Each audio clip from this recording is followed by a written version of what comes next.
এই উম্মতকে আল্লাহ ডাইরেক্ট জাহান্নামে পাঠাবেন না, ফয়সালা হয়ে গেল পাঠাবেন না, ডাইরেক্ট পাঠাবেন না। অন্য উম্মত ফয়সালা হবে সিধা জাহান্নামে, এই উম্মত যাবে না। এই উম্মতকে আল্লাহ এক জায়গায় নিয়ে জড়ো করবে। জড়ো করা বোঝেন তো?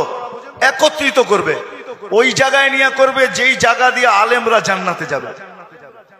যখন আলেমরা ওইখান দিয়ে অতিক্রম করবে তো আল্লাহ পুরা মজমাকে বলবে, কে কাকে চিনো, কাল লিস্টিতে কার নাম আছে তাড়াতাড়ি ধরো, চলা কিন্তু গেল। তো যায়া ধরবে, হযরত আপনার লিস্টিতে তো আমার নাম আছে, আপনাকে তো আমি চিনি, মহব্বত ছিল, ভালোবাসা ছিল, আসা যাওয়া ছিল, উঠা বসা ছিল, চলাফেরা ছিল, খাওয়া লওয়া ছিল, আর শুনেও আসতেছি আপনারা সুপারিশের অধিকার পাইছেন, আল্লাহ আপনাদের সুপারিশ কবুল করবে, আমাদের ফয়সালা জাহান্নাম হয়ে গেছে, একটু যদি হাত উঠায়া দিতেন হয়তো নিষ্কৃতি পাওয়া যেতাম।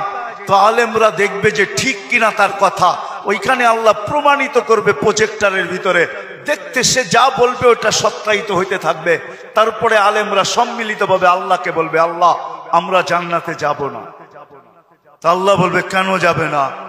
এরা সবই তো আমগো লিস্টির মানুষ, সবই তো পরিচিত, এরা দোজখে চলে যাবে আর আমরা জান্নাতে চলে যাব। রাসূলুল্লাহ সাল্লাল্লাহু আলাইহি ওয়াসাল্লামকে মুখ দেখাবো তো দেখাবো কি? যাব না। বলছে কেন, কখন যাবে? এদেরকে দিলে যাব। তা আল্লাহর রহমত জোশ আসবে, আল্লাহ বলবে যে যাকে চিনো নিয়ে চলে যাও, এটার নামই সুপারিশ। এই জন্য বলি কমসে কম নামটা রাখেন লেখা, জান সম্পর্ক জোড়েন আল্লাহওয়ালাদের কাছে, আর বলেন হুজুর আমার নামটা একটু লেখা রাখেন, যে আপনার সাথে আমার সম্পর্ক লেখা রাখেন। চড়বেন তো? নাইলে আমি এত লম্বা কথা বলতাম না। আর তিথি হইল আজকের থেকে কোনোদিন নামাজ ছাড়বো না, ওয়াদা কিন্তু পাক্কা। যেইখানে থাকি, যেই অবস্থায় থাকি, যেইখানেই থাকি ওইখানেই দাঁড়ায় যান। কারণ আমি অসুস্থ, আমার চোখ উঠছে, তা নিয়েও আমি আসছি, কিন্তু ওয়াদা দিছি এই জন্য চলে আসছি। আমি আসছি গত 9 তারিখে, 1 মাস টানা সফর করার পরে আমেরিকা থেকে আসছি, আসার পরের দিন থেকে অসুস্থ, আর প্রতিদিনই প্রোগ্রামে যেতে হয়। কেননা ওয়াদা, এরা কি জবাব দিবে মানুষের সামনে, ইজ্জত বেজ্জতির প্রশ্ন বিদায় চলে আসছি, বিদায় শেষ জায়গা আমি চলে আসছি। আসেন ভাবি, ভাববেন তো? হ্যাঁ, পাক্কা ওয়াদা করতেছেন? হ্যাঁ, আরে চিন্তা করেন, ওই উম্মত কেন চিন্তা করবে না যার চিন্তায় 60-70 বছরের ইবাদত রাখা আছে? লা তাফাক্কুরু সাআতিন খায়রুম মিন ইবাদাতি 60 আও 70 সানা। ওই উম্মতের চিন্তার কোনো প্রয়োজন ছিল না, সে চিন্তা করবে তো করবেই বা কেন? তার চিন্তার ভিতরে কোনো ওয়েট ছিল না, ওজন ছিল না, কোনো বিনিময় ছিল না। এই উম্মত চিন্তা করবে না তো করবে না কেন? যার প্রত্যেক চিন্তার মুহূর্তের বিনিময় 60-70 বছরের ইবাদত দেওয়ার জন্য আল্লাহ প্রস্তুত, নাইলে এই হাদিস আমাদের দুয়ার পর্যন্ত আসতো কেন?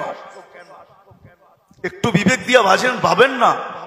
আল্লাহ বিবেক দিছে, ভাববেন না কেন? ভাবেন, আপনি ভাবেন, ভাবনার দ্বারা কি হবে? একটু আগেই তো আমি হাদিস শুনাইলাম, এই উম্মতের ভাবনারও ওজন আছে। এই উম্মত ভাবতে দেরি, আল্লাহর রহমত উম্মতের দিকে ছুটে আসতে দেরি করে না। এই জন্য ভাববো, হক্কানি আলেম আর আল্লাহ ওয়ালাদের সোহবতে যাবেন তো? হ্যাঁ যাবেন? হ্যাঁ, কমসে কম নামান, কমসে কম নিজের নামটা লেখায় রাখেন, কাজে দিবে।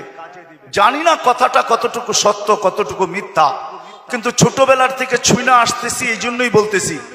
আবার দেখতেছি যে কথাটা আসলেও সত্য। ইউসুফ আলাইহিস সালামকে যখন বুড়ি কিনতে যান, তো সবাই বলছে বুড়ি তুমি কিনবে তো কিনবে কি করে? টেন্ডার তো সবার আগে শো করে বসে আছে মিশরের বাদশাহ, এর টেন্ডারের উপরে যাবে তো যাবে কে? সবচেয়ে বড় বুলি সে লাগায় বসে আছে, তুমি কিনবে তো কিনবে কি করে?